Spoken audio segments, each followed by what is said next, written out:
Hello, my darling, and welcome to today's story time. We have our cozy fire in the background to help you fall asleep. And now, on with our story time. The Law of Meat. The cub's development was rapid. He rested for 2 days, and then ventured forth from the cave again. It was on this adventure that he found the young weasel whose mother he had helped eat, and he saw to it that the young weasel went the way of its mother. But on this trip, he did not get lost. When he grew tired, he found his way back to the cave and slept, and every day thereafter found him out and ranging a wider area. He began to get accurate measurement of his strength and his weakness, and to know when to be bold and when to be cautious. He found it expedient to be cautious all the time, except for the rare moments when, assured of his own success, he abandoned himself to petty rages and lusts. He was always a little demon of fury when he chanced upon a stray ptarmigan. Never did he fail to respond savagely to the chatter of the squirrel he had first met on the blasted pine, while the sight of a moose bird almost invariably put him in the wildest of rages, for he never forgot the peck on the nose he had received from the first of the ilk he encountered. But there were times when even the moose bird failed to affect him, and those were times when he felt himself to be in danger from some other prowling meat hunter. He never forgot the hawk, and its moving shadow always sent him crouching into the nearest thicket. He no longer sprawled and straddled, and already he was developing the gait of his mother, slinking and furtive, apparently without exertion, yet sliding along with a swiftness that was as deceptive as it was imperceptible. In the matter of meat, his luck had been all in the beginning. The 7 ptarmigan chicks and the baby weasel represented the sum of his killings. His desire to kill strengthened with the days, and he cherished hungry ambitions for the squirrel that chattered so volubly, and always informed all wild creatures that the wolf cub was approaching.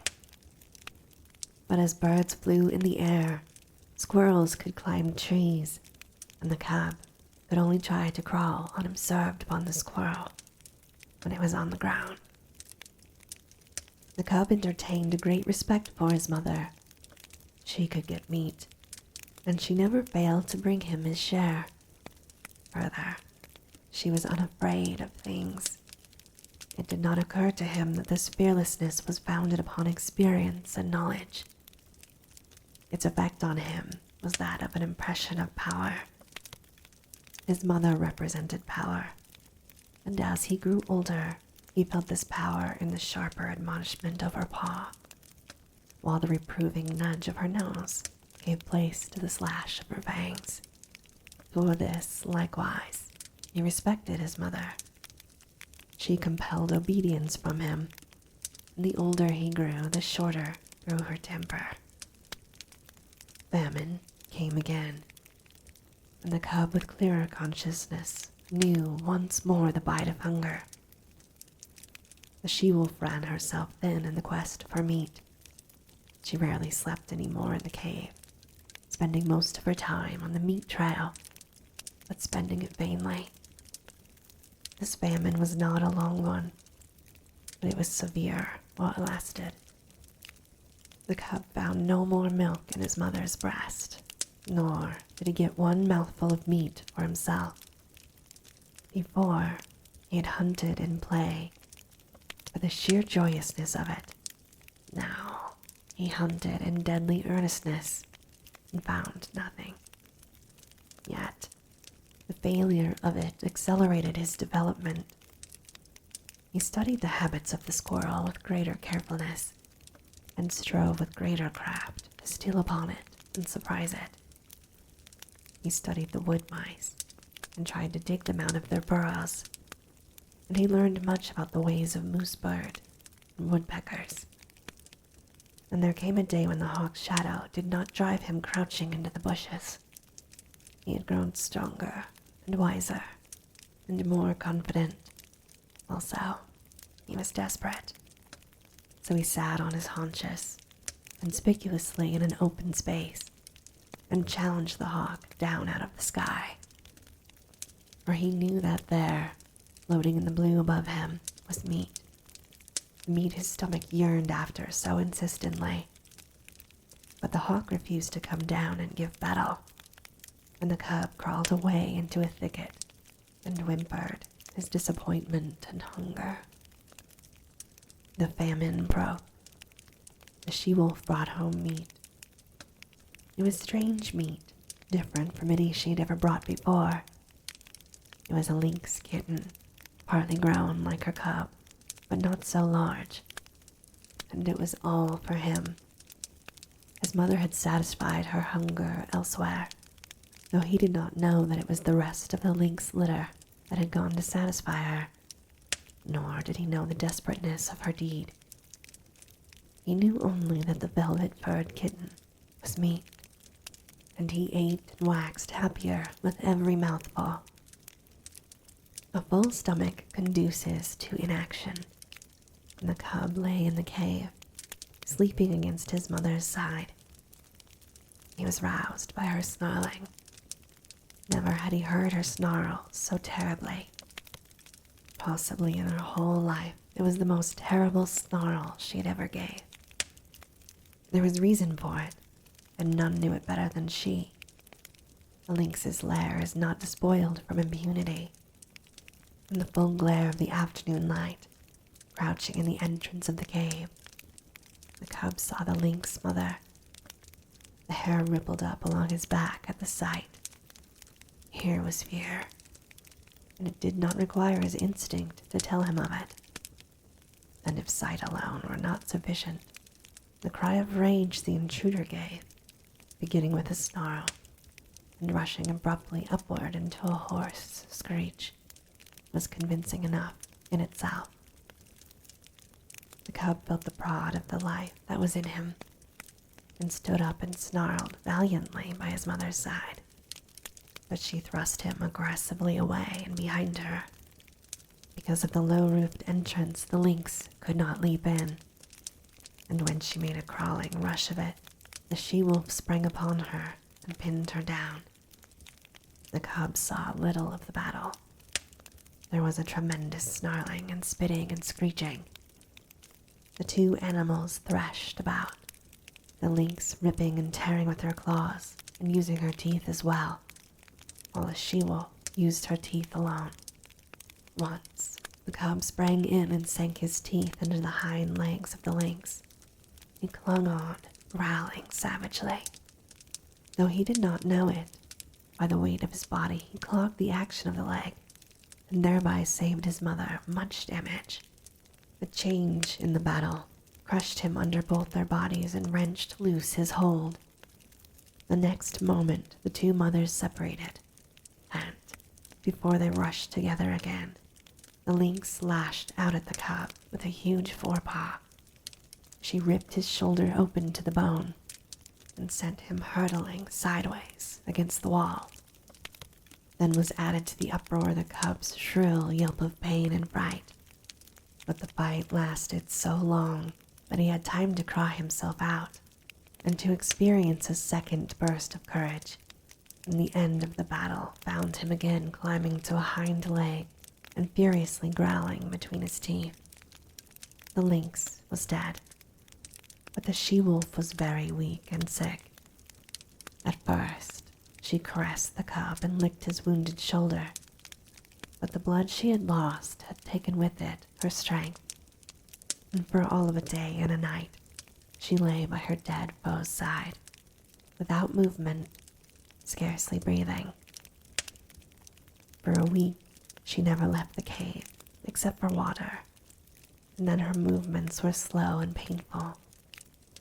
At the end of that time, the lynx was devoured, while the she-wolf's wounds had healed sufficiently to permit her to take the meat trail again. The cub's shoulder was stiff and sore, and for some time he limped from the terrible slash he had received. But the world now seemed changed. He went about in it with greater confidence, with a feeling of prowess that had not been his in the days before the battle with the lynx. He looked upon life in a more ferocious aspect. He had fought. He had buried his teeth in the flesh of a foe, and he had survived. And because of all this, he carried himself more boldly, with a touch of defiance that was new in him. He was no longer afraid of minor things, and much of his timidity had vanished, though the unknown never ceased to press upon him with its mysteries and terrors, intangible and ever menacing. He began to accompany his mother on the meat trail, and he saw much of the killing of meat and began to play his part in it. And in his own dim way he learned the law of meat. There were two kinds of life, his own kind and the other kind. His own kind included his mother and himself. The other kind included all live things that moved. But the other kind was divided. One portion was what his own kind killed and ate. This portion was composed of the non-killers and the small killers. The other portion killed and ate his own kind, or was killed and eaten by his own kind. And out of this classification arose the law. The aim of life was meat. Life itself was meat. Life lived on life. There were eaters and the eaten. The law was eat or be eaten. He did not formulate the law in clear, set terms and moralize about it.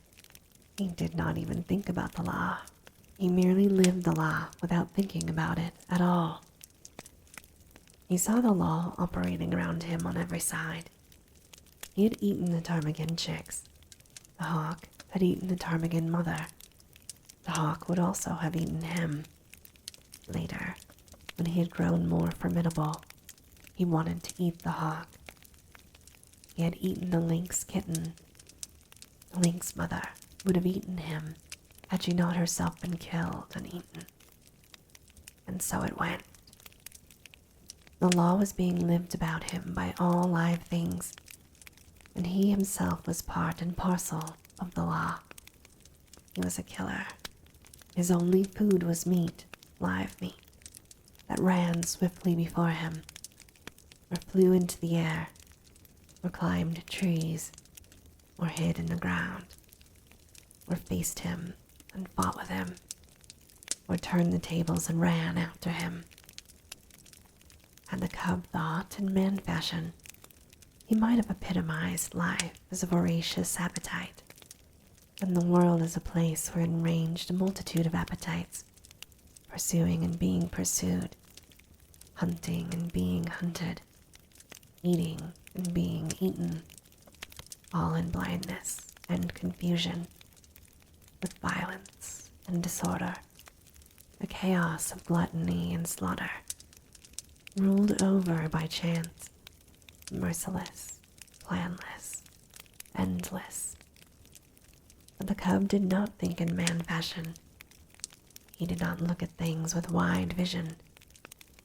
He was single-purposed and entertained but one thought or desire at a time. Besides the law of meat, there were a myriad other and lesser laws for him to learn and obey. The world was filled with surprise, the stir of the life that was in him. The play of his muscles was an unending happiness. To run down meat was to experience thrills and elations. His rages and battles were pleasures. Terror itself and the mystery of the unknown led to his living. And there were easements and satisfactions. To have a full stomach, to doze lazily in the sunshine, such things were remuneration and full for his ardors and toils, while his ardors and toils were in themselves self-remunerative. expressions of life, and life is always happy when it is expressing itself. So the cub had no quarrel with his hostile environment. He was very much alive, very happy, and very proud of himself. And this, my darling, ends our story time for today. As always, I hope that you have very sweet and creepy dreams.